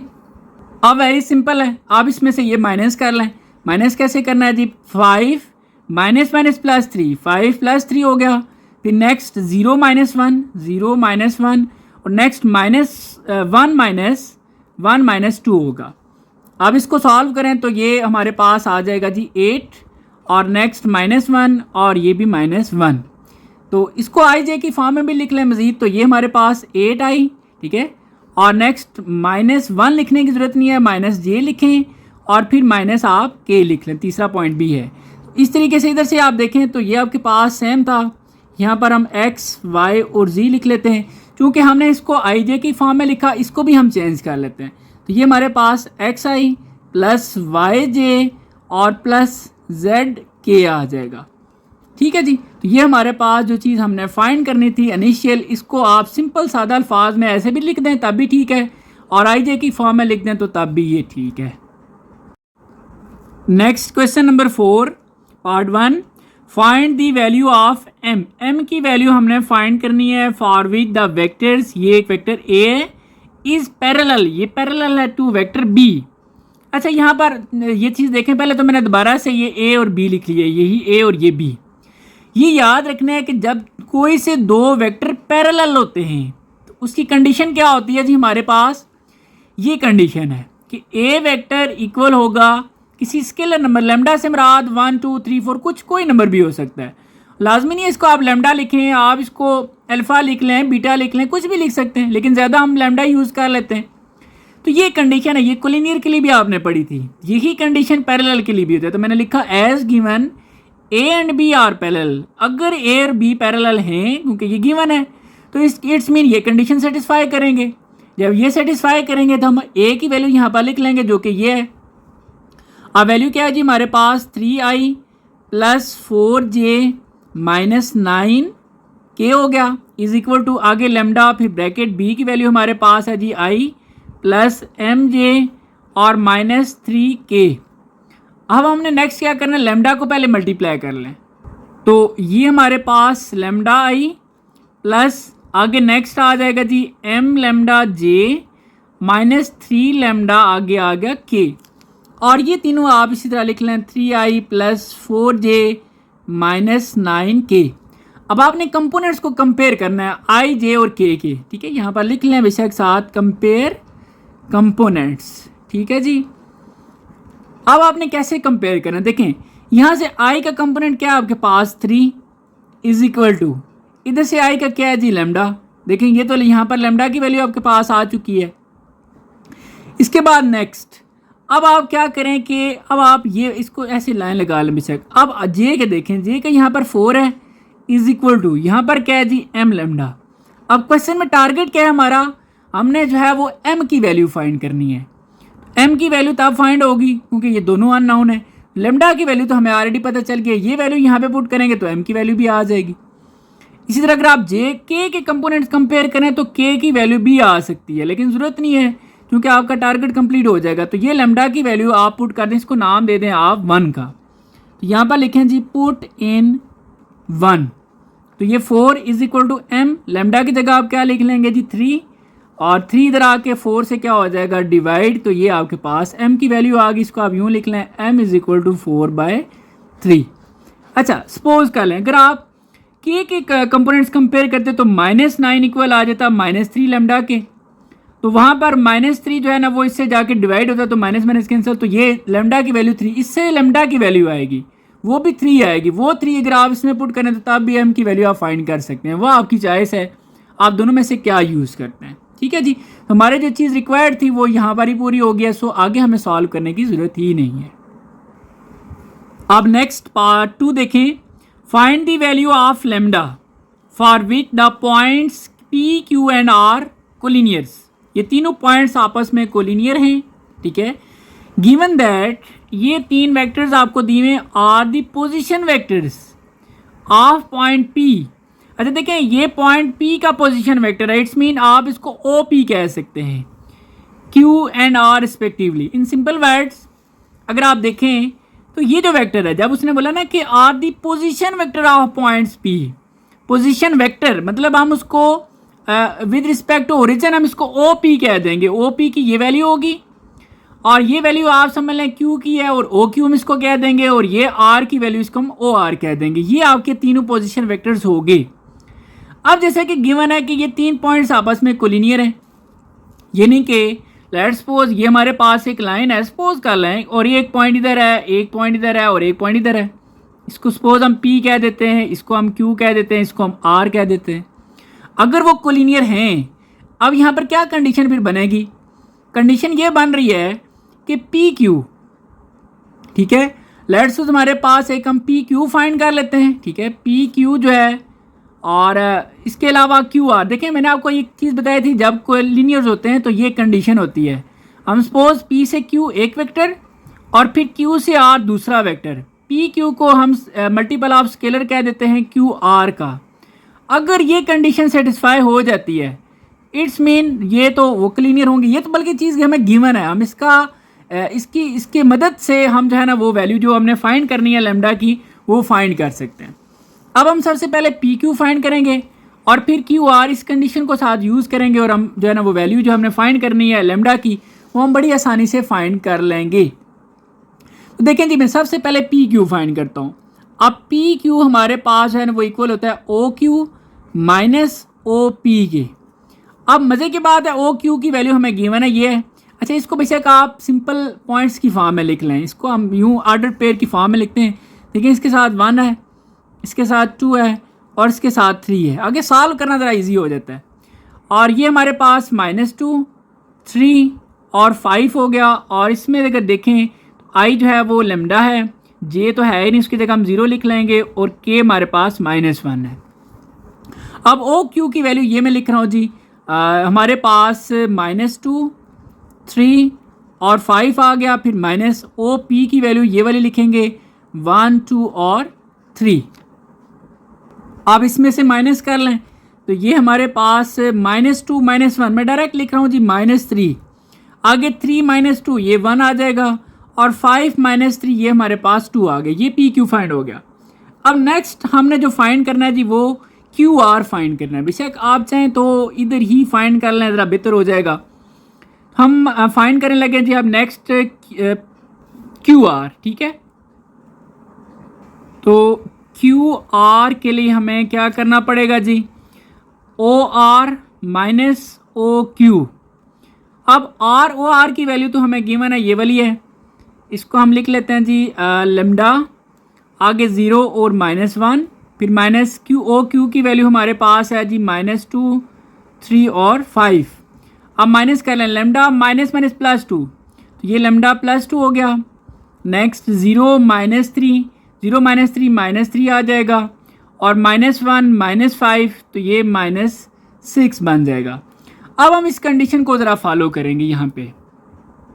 अच्छा, कंडीशन को फॉलो करते हुए एक ज़रा चेंजिंग आप करें कि जैसा कि हमें गिवन है कि as P Q and R collinear लिख लें बेशक यहाँ पे as given P Q and R collinear. ठीक है जी, अगर कोलिनियर है तो ये कंडीशन बन रही है फिर कि पी क्यू जो है वो, अच्छा देखिए लेमडा तो ऑलरेडी क्वेश्चन के अंदर भी यूज़ हो गया, इसलिए हम इसको लेमडा नहीं बोलेंगे, इसको कुछ और कह देते हैं। तो सपोज हम इसको अल्फ़ा कह देते हैं। ठीक है, और ये हमारे पास आ जाएगा G Q R. Again reason बता रहा हूँ क्योंकि क्वेश्चन के अंदर भी लेमडा है। ठीक है, और हमें फिर ये लेमडा हम इसको चेंज कर लेते हैं, हम इसको अल्फ़ा कर लेते हैं ताकि हमारा क्वेश्चन एग्जैक्ट एक वैल्यू जो है वो हमारी जो हमने फाइंड करनी है वो वैल्यू हमारे पास फाइंड हो जाए। अब हम पी क्यू की वैल्यू हमारे पास ये गिवन है जी, जो कि हमारे पास है जी 3, 1 और 2 इज इक्वल टू आगे अल्फ़ा। क्यू आर की वैल्यू हमारे पास ये लिखी हुई है लेमडा +2 -3 और -6। पहले तो आप इस अल्फ़ा को मल्टीप्लाई कर लें इन सारे एलिमेंट से, तो ये अल्फ़ा इसके साथ जब आएगा तो लेमडा +2, ठीक है, और इसके साथ आएगा तो -3 अल्फ़ा, नेक्स्ट -6 अल्फ़ा आ जाएगा। ठीक है जी, इसको ऐसे बड़ी ब्रैकेट में कर लें और ये आपका 3, 1 और 2 आ गया। अब आप इनको बेशक कंपेयर करें, आई जे की फॉर्म में लिख के कंपेयर करते हैं तब भी ठीक है, डायरेक्ट कंपेयर कर लेते हैं तो तब भी ठीक है, कोई इसमें परेशानी वाली बात नहीं है। नहीं तो आप लिख लें, चलें आप ऐसे लिख लेते हैं 3i प्लस इसको आप जे कर लें +2k कर लें इज इक्वल टू ये अल्फ़ा और लेमडा +2 और ये आपका i आ गया। नेक्स्ट माइनस है तो -3 अल्फ़ा जे, फिर आगे -6 अल्फ़ा के आ जाएगा। अब अगर आप इनको कंपेयर करें तो लिख भी लेते हैं जी कंपेयर। अब यहाँ से देखें 3 किसके इक्वल आ रहा है, 3 इक्वल आ रहा है जी अल्फ़ा और लेमडा +2 के। हमारा टारगेट लेमडा की वैल्यू फाइंड करना है, तो इसमें एक और भी अननोन है अल्फ़ा, जब ये नहीं पता चलेगा तो ये फाइंड ही नहीं हो सकता। सो इसको आप नाम दे दें यहाँ पर 1 का। अब नेक्स्ट ज़रा देखें तो यहाँ पर 1 है, ठीक है, 1 इक्वल हो जाएगा जी -3 अल्फ़ा की। यहाँ से अल्फ़ा की वैल्यू आ जाएगी, वो वैल्यू हम यहाँ पे पुट करेंगे तो लेमडा क्या आ जाएगी, ये -3 से डिवाइड होगा तो ये अल्फ़ा की वैल्यू आ गई। अब ये वैल्यू आप जो है पुट करें इक्वेशन 1 में, तो इधर लिख लें बेशक पुट इन इक्वेशन 1। हम कोशिश करते हैं जी इधर साइड पे सॉल्व कर लेते हैं ताकि इसी पेज पे कंप्लीट हो जाए। तो यहाँ पर पहले बेशक लिख लें 1 को, मैं 1 को लिखता हूँ जैसे 3 इज इक्वल टू अल्फ़ा और लेमडा प्लस 2। अब हम अल्फ़ा की जगह क्या लिखेंगे जी -1/3, -1/3 और ये हमारे पास। अच्छा एक मिस्टेक जो हम कर रहे हैं जी यहाँ पर अगर देखें तो पी क्यू की जो वैल्यू है वो -3 है, इधर हमने यहाँ पर ना सिंपल 3 लिख लिया हुआ है, तो ये ज़रा -3 आप कर लें, ठीक है। और इसके कारण ये भी आपका जो माइनस हो जाएगा और इसी तरह ये भी जो है ना वो माइनस में है और ये भी माइनस में है। अच्छा अब यहाँ पर -3 लिख लें और ये आगे लेमडा प्लस 2। अब देखिए माइनस और माइनस कैंसिल हो गया, ये 3 जो डिवाइड हो रहा है इसके साथ जब मल्टीप्लाई होगा तो ये 9 आ जाएगा। इसी तरह लेमडा प्लस 2, ये प्लस 2 इधर आके 9 - 2, ठीक है। 9 - 2 इज इक्वल टू लेमडा, 9 - 2 आ जाएगा जी 7। तो ये आपके पास लेमडा की वैल्यू आ चुकी है, ठीक है। इसको आप चाहें तो आप लेमडा इज इक्वल टू, इसको लेमडा इज इक्वल टू आप जो है वो 7 भी लिख सकते हैं ऐसे, ठीक है। तो ये आपका आंसर आ गया। Next question number 5 part 1, if A, B and C then find a unit vector in the direction of इसके। अच्छा सबसे पहले इसमें यह समझना ज़रूरी है कि ये यूनिट वेक्टर क्या होता है। देखिए जी यूनिट वेक्टर, वर्ड यूनिट से ही पता चल रहा है कि ये एक ऐसा वेक्टर है जिसकी मैग्नीट्यूड 1 होती है, यूनिट से मीन 1, उस वेक्टर को हम कहते हैं यूनिट वेक्टर। अब इसका फार्मूला क्या है जी, फार्मूला लेट्स सपोज हम यूनिट वेक्टर का नाम कोई आर रख लेते हैं, कुछ भी आप कह दें, ए कह दें, बी कह दें, मैं इसको सपोज आर कह रहा हूँ। तो फार्मूला ये होता है कि वेक्टर खुद, ठीक है, डिवाइड बाय उसी वेक्टर की जो है वो आपने मैग्नीट्यूड निकालनी होती है। मैग्नीट्यूड कैसे निकालते हैं ये मैं अभी आपको बताऊंगा।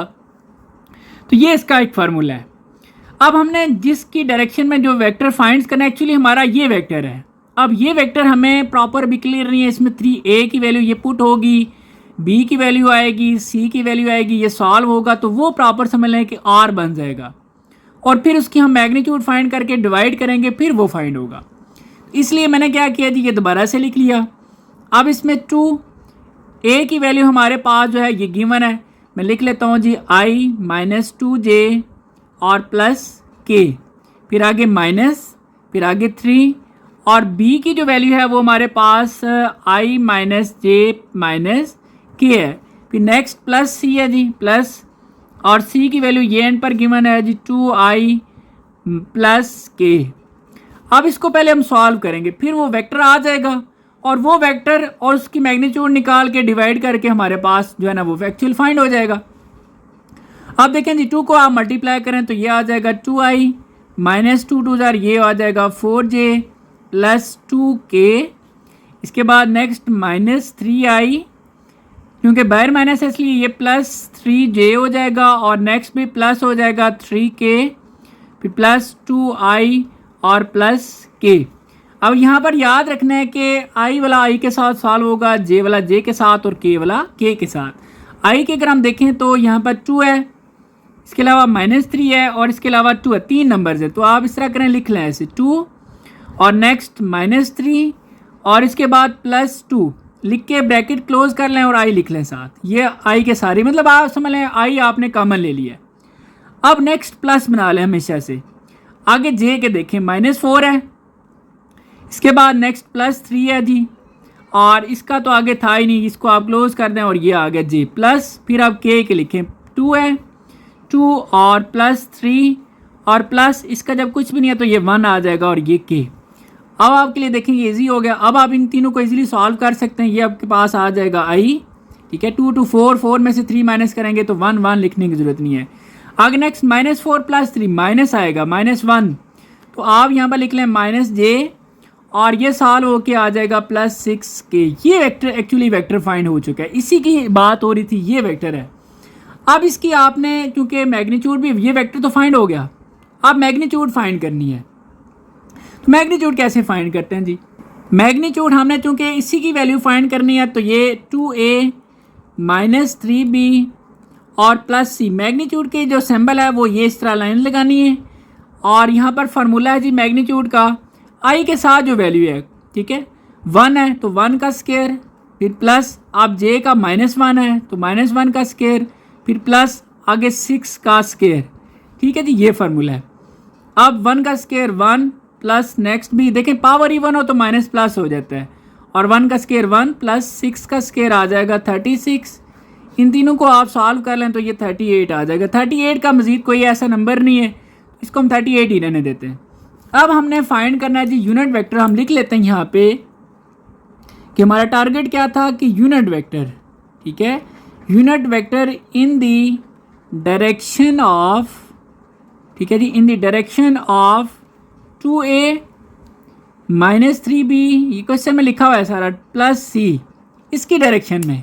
मतलब ये है कि इसके लिए हमने यूनिट वेक्टर फाइंड करना है। तो इज इक्वल टू, अब फार्मूला तो हम पढ़ चुके हैं कि वो वेक्टर वो वेक्टर तो एक्चुअली ये वाला है, इसलिए हम यही वेक्टर लिखेंगे i -j और +6k, ये वेक्टर आ गया, डिवाइड बाय इसी वेक्टर की मैग्नीट्यूड जो कि हमने फाइंड की हुई है वो है 38।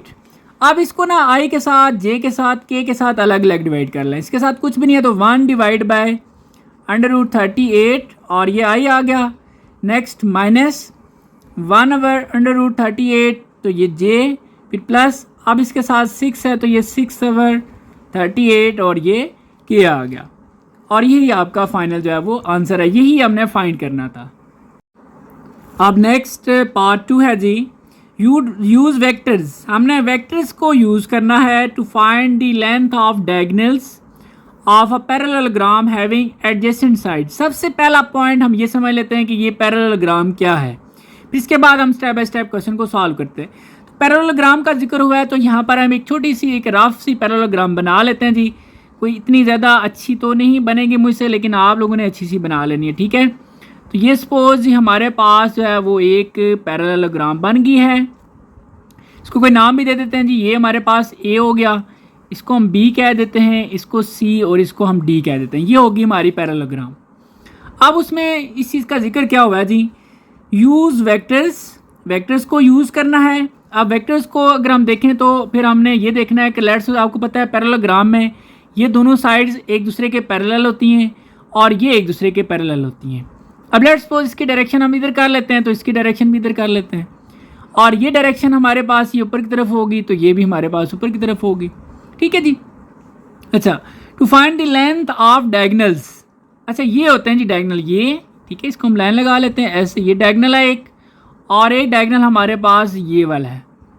अच्छा, लेंथ से मुराद मैग्नीट्यूड है, याद रखना है, मैं यहाँ पर लिख देता हूँ, ठीक है। अक्सर स्टूडेंट कंफ्यूज होते हैं कि जी लेंथ और मैग्नीट्यूड, यहाँ पर वर्ड जब लेंथ यूज़ हो जाए तो आप समझ लें मैग्नीट्यूड की बात हो रही है, ठीक है। एक्चुअली हमने मैग्नीट्यूड फाइंड करना है किसका जी, डायगोनल्स का।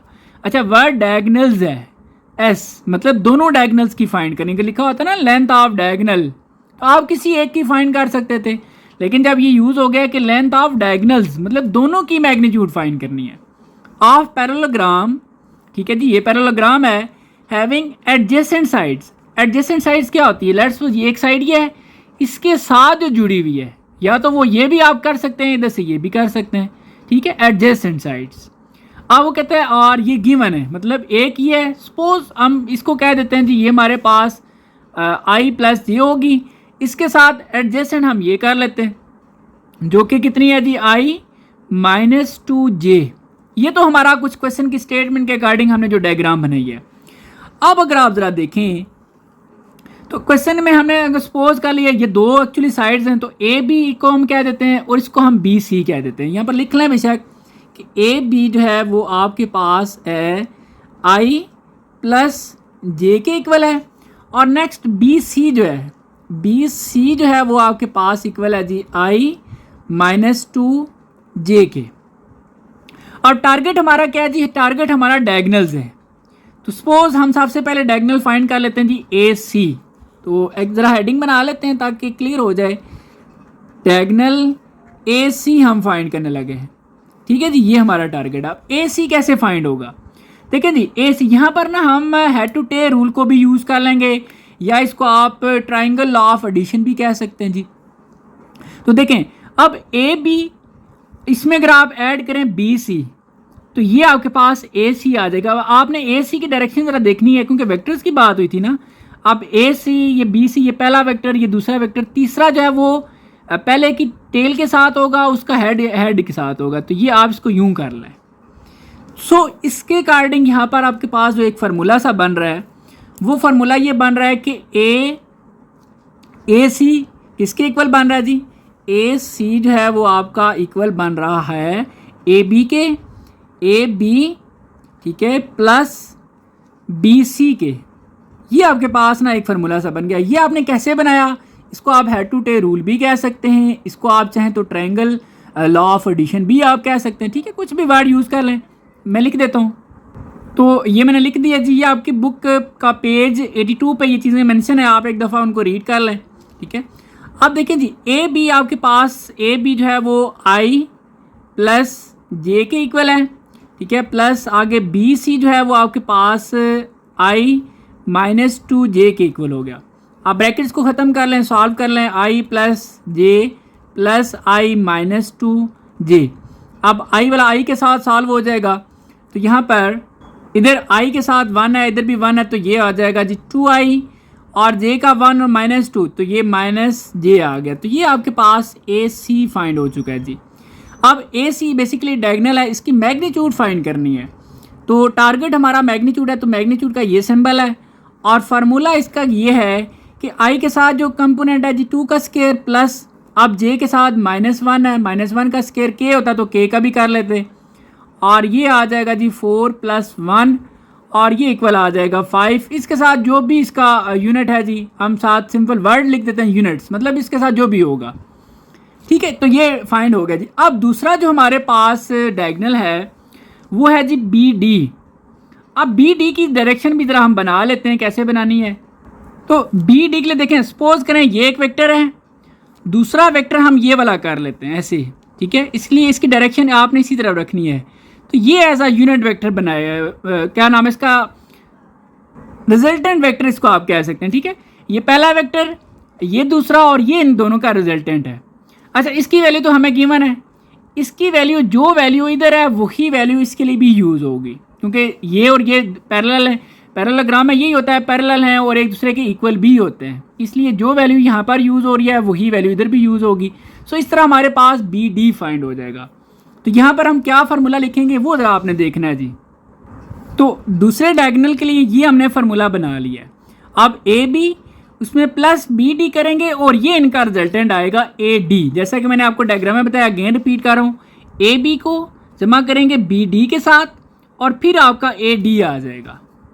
आप चूँकि आपने बी डी फाइंड करना है, ये आपका डायगोनल भी है, इसको इधर रहने दें, बी डी को हम इधर रहने देते हैं, और ये दूसरी तरफ शिफ्ट करते हैं। तो ये पहले लिख लें ए डी माइनस ये इधर आके हो जाएगा ए बी।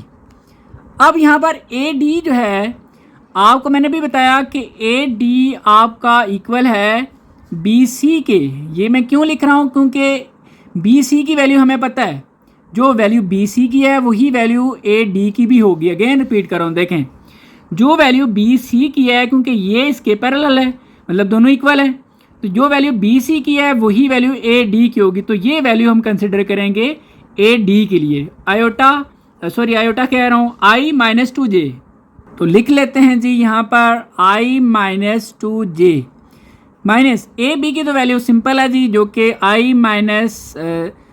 आई प्लस जे, ठीक है। ब्रैकेट ख़त्म करें, सॉल्व करें, तो ये आई -2j, माइनस है तो साइन चेंज होंगे, -i प्लस -j हो जाएगा।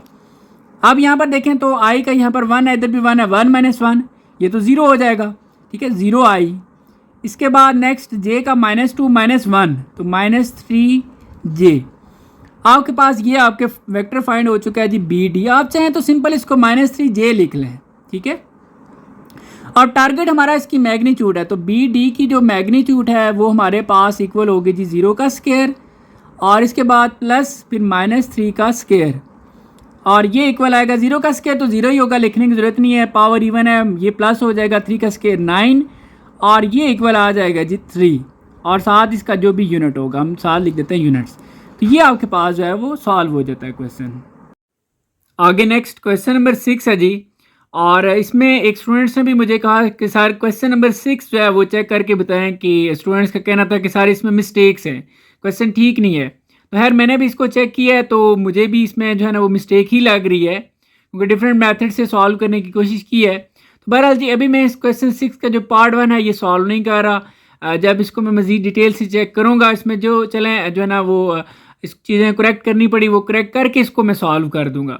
बाकी जो इसका पार्ट 2 है इसको भी मैं सॉल्व इस तरीके से कर रहा हूँ कि देखें ये इक्विलेटरल ट्राइंगल है ना, तो मैं इसको एक साइड कंसिडर कर रहा हूँ, ये दूसरी साइड और ये तीसरी साइड। तो आगे मैं जब सॉल्व करूँगा तो आप देख लीजिएगा। पार्ट 1 जो है ये इंशाल्लाह मैं इसको डिटेल से चेक करूँगा, अगर इसमें कोई मिस्टेक हुई तो मैं इसको करेक्ट करके आपको इस पर अलग से जो है ना वो वीडियो बना के मैं आपको सॉल्व करवा दूँगा। नेक्स्ट पार्ट 2 है जी, show that the points with position vectors, ये 3 वेक्टर्स दिए हुए are the vertices of an equilateral triangle. अब सबसे पहले ये समझना जरूरी है कि ये इक्विलेटरल ट्राइंगल कौन सी है। तो ट्राइंगल्स का तो आपको पता है इक्विलेटरल। अब इक्विलेटरल यहाँ से आप ये समझ लें, इक्वी मीन इक्वल, ऐसी ट्राइंगल जिसकी तीनों साइड्स आपस में इक्वल हों उस ट्राइंगल को हम कहते हैं इक्विलेटरल ट्राइंगल। अब सपोज हम रफ सी बना लेते हैं, इससे पहले चलें एक डायग्राम भी बना लेते हैं जी। हमने यहाँ पर एक ट्राइंगल बना लीजिए, आप सपोज कर लें कि इसकी तीनों साइड्स आपस में इक्वल हैं, ठीक है। अब इसमें हम इस साइड को नाम दे देते हैं जी ए, और इसको हम कह देते हैं बी, और इसको हम कह देते हैं सी। जैसे कि ये 3 साइड्स दी हुई हैं तो मैंने इसको ए कह दिया, दूसरी को बी कह दिया और तीसरी को मैंने सी कह दिया। अब इक्विलेटरल ट्राइंगल है, ये तो उसने पहले ही बता दिया है कि जी मतलब तीनों साइड्स इक्वल हैं, और ये इस चीज़ हमने प्रूव करनी है, साबित करनी है कि ये इक्विलेटरल ट्राइंगल है। तो अब हमें क्या करना पड़ेगा, हम तीनों साइड्स का मैग्नीट्यूड फाइंड करेंगे। अगर तीनों का मैग्नीट्यूड, या आप यूं लेंथ भी कह सकते हैं मैग्नीट्यूड को, अगर वो सेम होती है तो इट्स मीन वो इक्विलेटरल ट्राइंगल है। तो हम सबसे पहले ए की फाइंड कर लेते हैं। ए की मैग्नीट्यूड जो है वो हम फाइंड करते हैं जी। तो हमारे पास ये एक सिंपल सा एक फार्मूला है, आई का ये जो कंपोनेंट है इसका स्केयर प्लस जे का कंपोनेंट जो कि है 3 का स्केयर और प्लस √3 का आ जाएगा स्केयर। इसको सिंपल करते जाएं जी। तो ये हमारे पास 2 का स्केयर 4 प्लस 3 का स्केयर 9, और ये कैंसिल हो जाएगा, ये सिंपल 3 आ जाएगा, और ये सारे ऐड होके 16, और ये इक्वल आ जाएगा 4 के, इसको आप नाम दे दें 1 का। अब नेक्स्ट दूसरी बी साइड की लेंथ या मैग्नीट्यूड हम फाइंड करते हैं, ठीक है। लेंथ और मैग्नीट्यूड एक ही बात होती है। अब हम इसका जो बी का फाइंड करेंगे तो ये हमारे पास आ जाएगा जी 10 का स्केयर प्लस फिर आगे -1 का स्केयर और प्लस √5 का स्केयर। इसको सॉल्व करें तो ये कैंसिल हो जाएगा, ये सिंपल 10 प्लस पावर इवन हो तो माइनस प्लस हो जाता है, 1 का स्केयर 1 और 5 आ जाएगा, ये कैंसिल होके 5। अब इनको तीनों को आप ऐड करें 10 15 और ये 16 और ये आ जाएगा 4, इसको आप नाम दे दें 2 का। अब थर्ड पे हम जो है ना वो सी की मैग्नीट्यूड या लेंथ भी आप कह सकते हैं जी।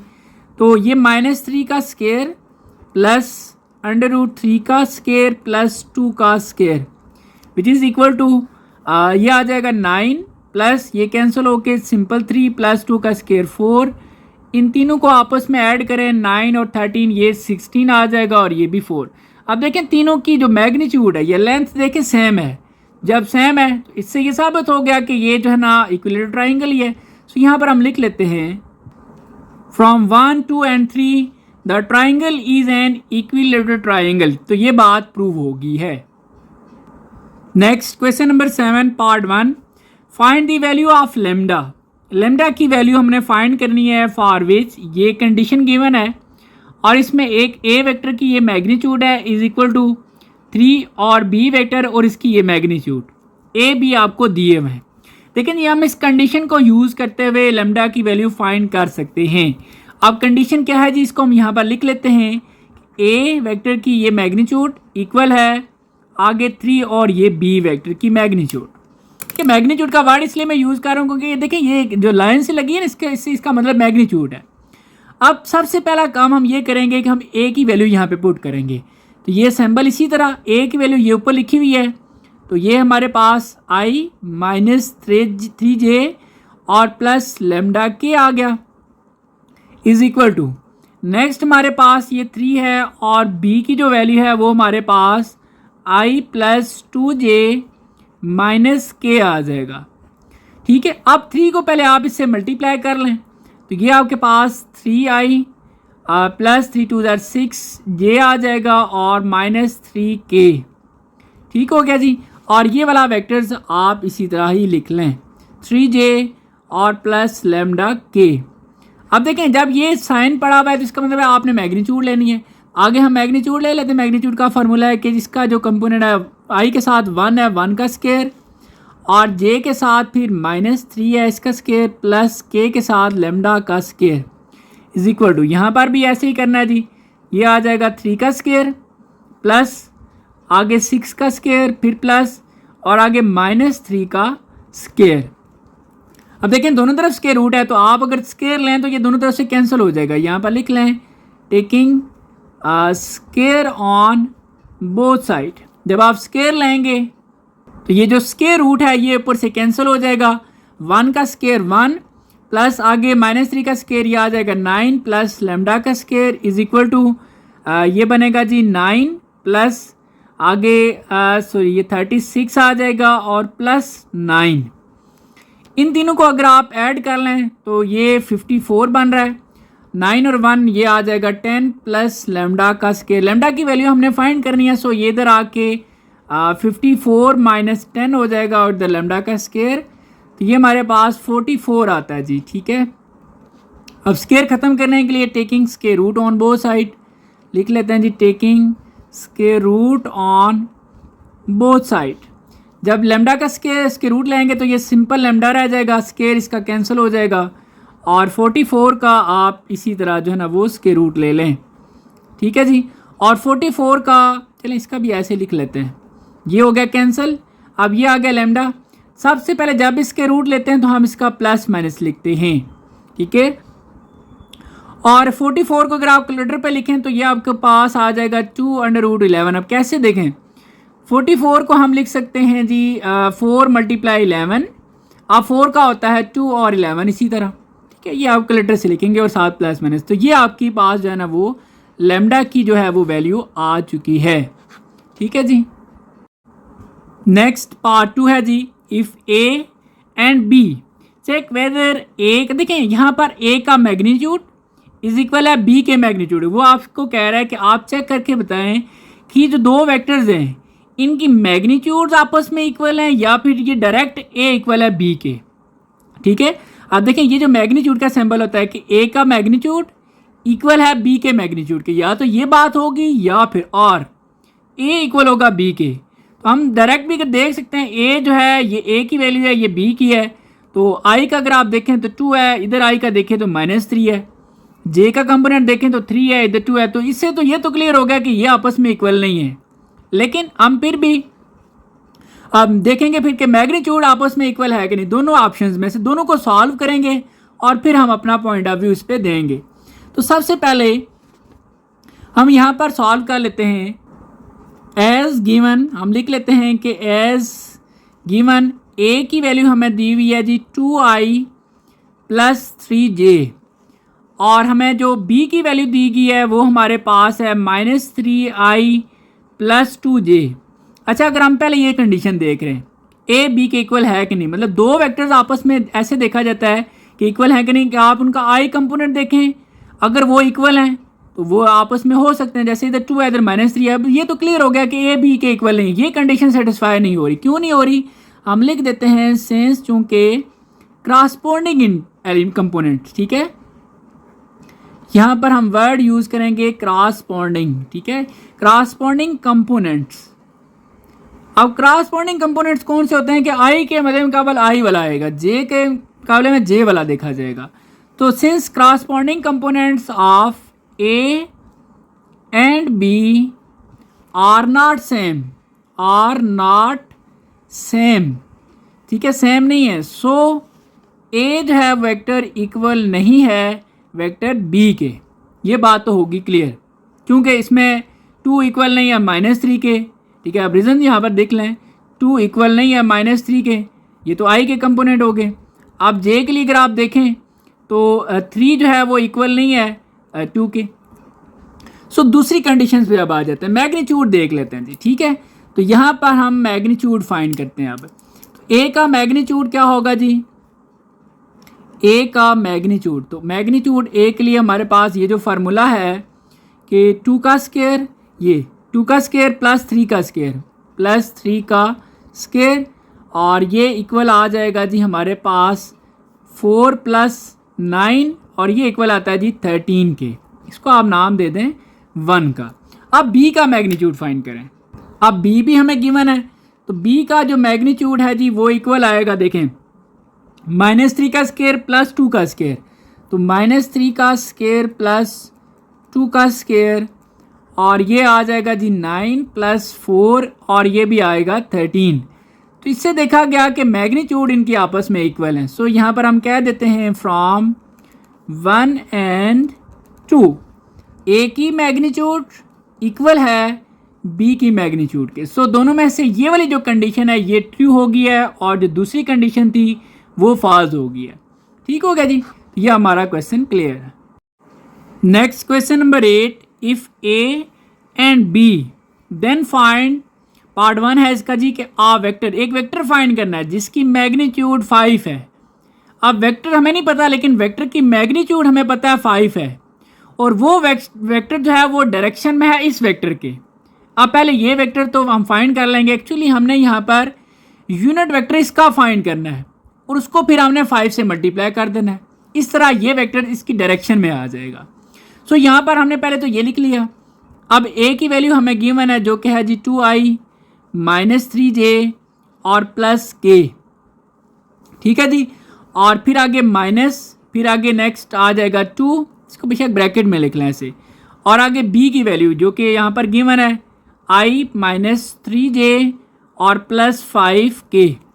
इसको सॉल्व करें जी, एक वेक्टर आ जाएगा, तो ये 2i minus 3j plus k, और 2 को इन तीनों से मल्टीप्लाई करें तो -2i, माइनस है तो साइन चेंज भी हो जाएंगे, 6j और -10k।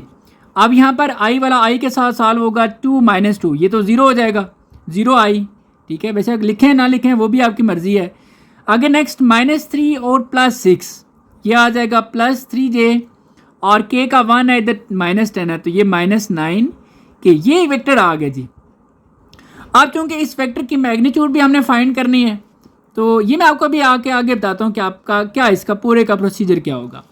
तो मैग्नीट्यूड के लिए आपको पता है जी कि ये आ जाएगा 0 का स्क्वायर प्लस 3 का स्क्वायर प्लस -9 का स्क्वायर, और इसको यहाँ पर हम आगे सॉल्व कर लेते हैं। तो ये आ जाएगा 0 + 9 और प्लस 81, और इनको अगर आप सॉल्व कर लें तो ये आपके पास 90 आ जाएगा। 90 का मज़ीद आपको उसके रूट मिल जाएगा 3/10। ठीक है, 90 को आप लिख लें ना 9 मल्टीप्लाई ऐसे। ठीक है, 90 को आप लिखते हैं जी 9 × 10, 90 बनता है, 9 का आ जाता है 3 और ये 10 इसी तरह।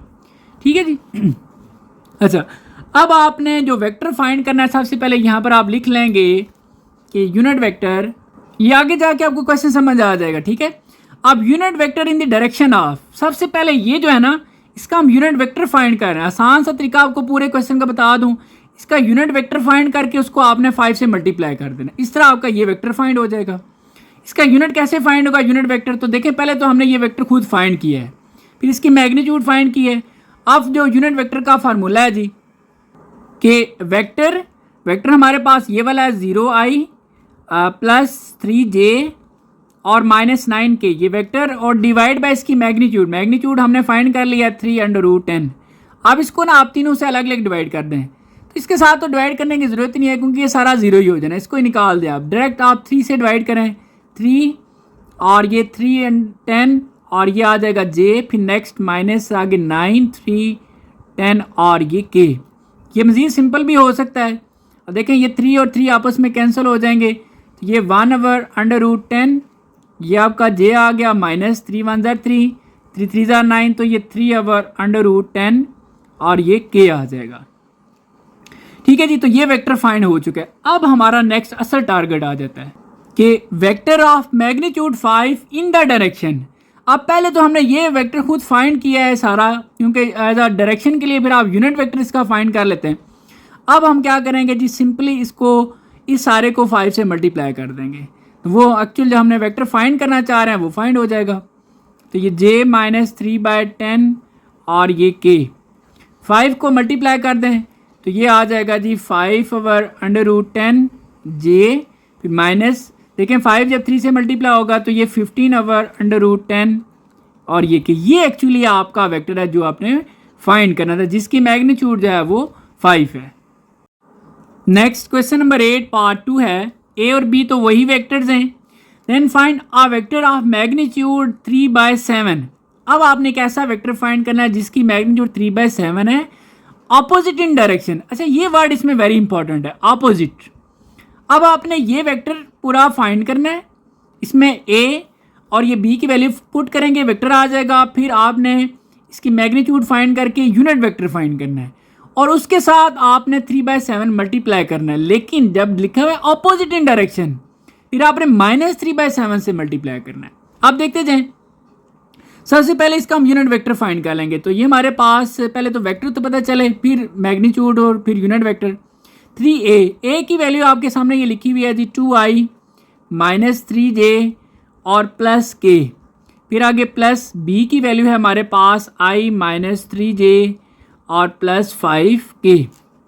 इसको सॉल्व करें जी तो ये आ जाएगा 3 2 6 -9j और plus 3k plus i -3j और प्लस 5k।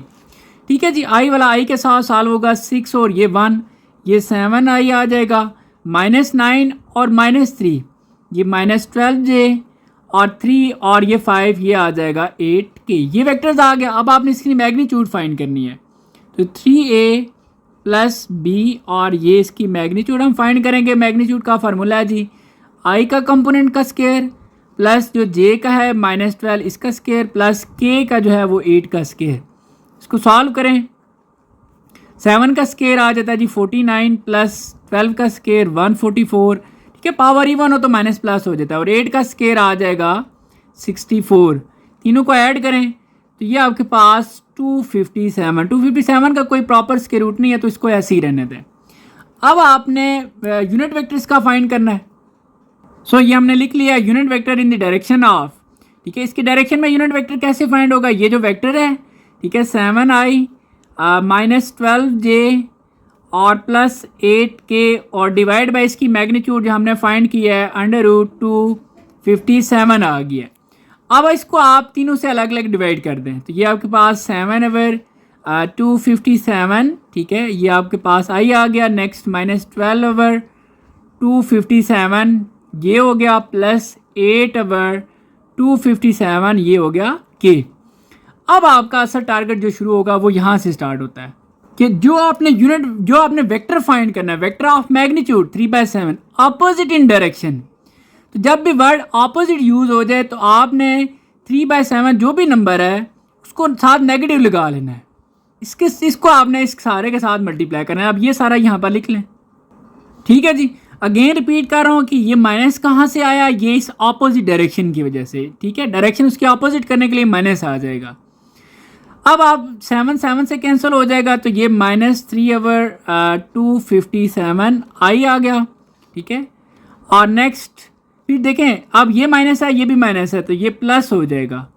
ठीक है, और क्योंकि कैंसिल तो नहीं हो रहा, 312 से मल्टीप्लाई होगा तो 36 और 257 और ये आ गया j। नेक्स्ट इसके साथ साथ, अच्छा सॉरी, ये 7 भी यहाँ पर आएगा। नेक्स्ट इस माइनस की वजह से ये प्लस क्या हो जाएगा, -3 को आप 8 से मल्टीप्लाई करेंगे 24 और ये 7 इसके साथ आ जाएगा 7 और ये 257 और ये k। तो ये आपका एक्चुअली जो वेक्टर है जो आप फाइंड करना चाह रहे थे वो ये वेक्टर है।